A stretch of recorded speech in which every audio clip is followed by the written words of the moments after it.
Narasi ini bukan tentang siapa yang paling keras berteriak. Ini tentang siapa yang paling lama bertahan dan siapa yang paling sering disederhanakan oleh cara dunia bercerita.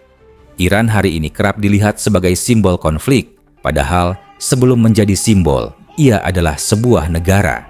Dan sebelum menjadi negara, ia adalah kumpulan manusia. Manusia yang bangun pagi, bekerja, berbelanja, membesarkan anak, dan berharap hidup esok hari tidak lebih berat dari hari ini.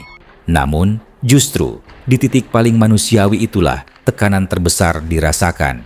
Iran tidak sedang menghadapi satu krisis tunggal. Ia berada di tengah tekanan berlapis yang saling memperkuat, ekonomi yang tertekan, politik yang diuji, geopolitik yang tak pernah memberi jeda. Dan ketika dunia berbicara tentang Iran, seringkali yang dibahas adalah kekuatan militernya, ancaman retoriknya, sikap keras para pemimpinnya.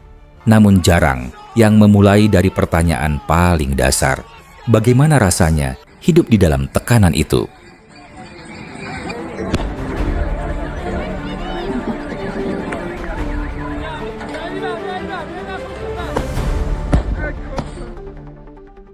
Ketika mata uang jatuh, itu bukan sekadar statistik, itu adalah gaji yang tak lagi cukup, tabungan yang menguap, rencana masa depan yang tertunda. Sanksi internasional sering dipresentasikan sebagai alat politik yang bersih. Namun, bagi rakyat Iran, sanksi bukan konsep, ia adalah realitas. Ia terasa saat obat sulit ditemukan, saat harga pangan berubah drastis, saat usaha kecil kehilangan kepastian. Iran telah hidup di bawah tekanan ini selama bertahun-tahun. Dan dalam banyak hal, negara ini berhasil bertahan. Dengan adaptasi, dengan ketahanan sosial, dengan rasa nasionalisme yang kuat. Namun ketahanan bukan berarti kebal. Bahkan masyarakat paling tahan pun akan lelah jika tekanan tak pernah berhenti. Dan kelelahan itulah yang perlahan berubah menjadi kemarahan.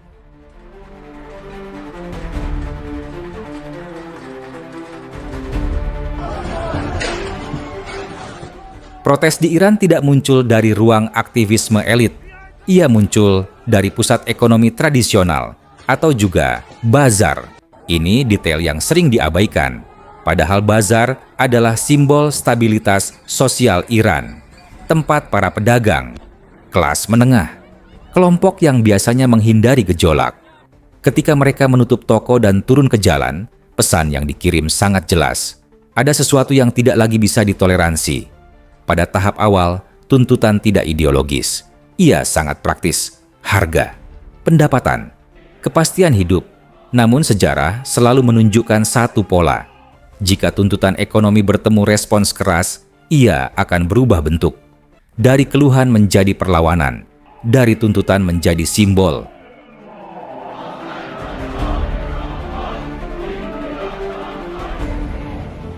Media internasional bergerak cepat. Judul-judul tegas, narasi hitam putih, hak asasi manusia menjadi fokus utama. Dan memang, penderitaan sipil harus disorot.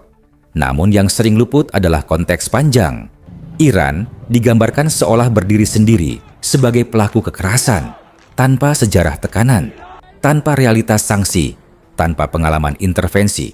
Ini bukan pembenaran, ini koreksi perspektif. Karena analisis tanpa konteks bukan analisis, ia propaganda.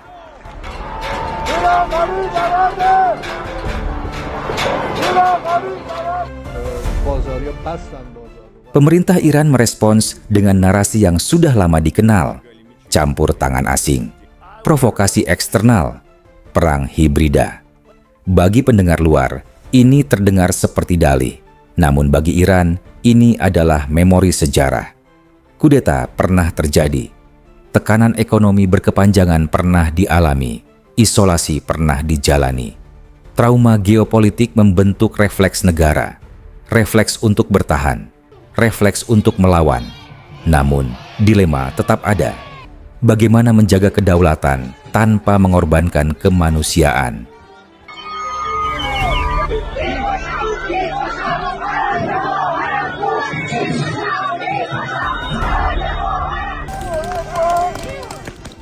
Ketika Amerika Serikat menaikkan tekanan dan ancaman, Iran membaca satu sinyal bahwa krisis domestik bisa dimanfaatkan untuk tekanan eksternal, dan Iran menjawab dengan bahasa yang ia kuasai. Pencegahan, ancaman balasan diumumkan. Israel disebut secara eksplisit, bukan karena emosi, bukan karena spontanitas, tetapi karena kalkulasi. Pesan Iran sederhana, jika kami diserang, konflik tidak akan terbatas.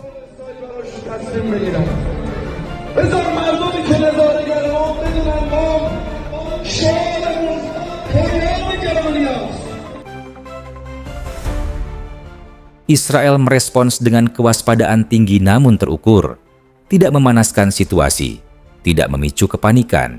Ini menunjukkan satu kesadaran penting. Semua pihak tahu harga perang besar terlalu mahal. Retorika digunakan sebagai sinyal. Namun, langkah nyata ditahan. Ini bukan kelemahan, ini rasionalitas strategis.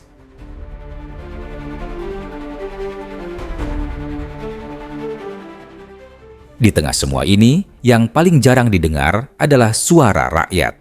Rakyat Iran yang ingin hidup layak, tanpa dijadikan simbol, tanpa dijadikan alat. Mereka bukan pion geopolitik. Mereka bukan agen asing. Mereka manusia. Dan kemanusiaan inilah yang seharusnya menjadi pusat diskusi global.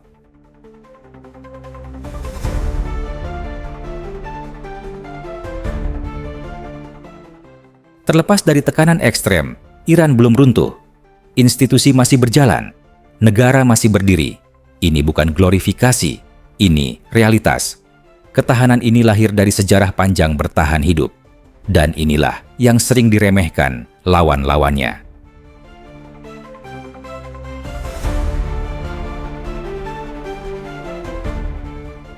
Jika tujuan dunia adalah kemanusiaan, maka alatnya harus ditinjau ulang.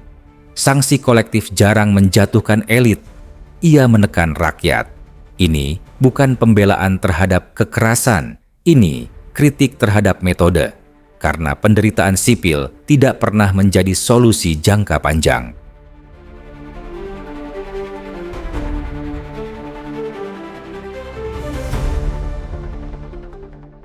Iran hari ini berada di persimpangan sejarah. Begitu juga dunia. Kita bisa memilih narasi sederhana atau memilih memahami kompleksitas. Kita bisa memilih melihat musuh atau memilih melihat manusia. Channel ini tidak mengajak Anda membenarkan kekerasan, tidak juga mengajak membenci pihak tertentu. Channel ini mengajak berpikir. Berpikir bahwa geopolitik bukan hanya soal negara kuat dan lemah, tetapi soal siapa yang paling lama menanggung akibatnya. Jika Anda merasa pembahasan seperti ini penting, dukung channel ini dengan subscribe, like, dan berbagi. Agar diskusi geopolitik tidak hanya keras, tetapi juga berimbang dan manusiawi. Dan sebagai pengingat, konten ini bersifat analisis dan edukasi. Bukan ajakan kebencian, bukan propaganda, bukan dorongan kekerasan. Tujuan kami, satu, memahami dunia tanpa kehilangan empati. Karena perang mungkin cepat dimulai, namun kemanusiaan yang hancur selalu paling lama pulih.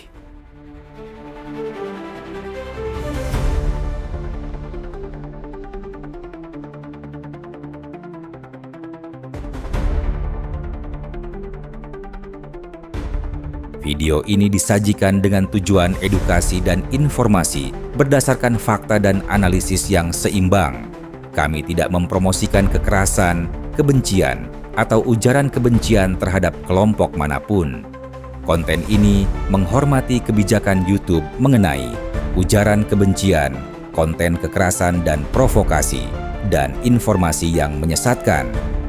Referensi kebijakan YouTube dan undang-undang terkait, Pedoman Komunitas YouTube, Undang-Undang Informasi dan Transaksi Elektronik Indonesia, dan Konvensi Internasional tentang Hak Asasi Manusia.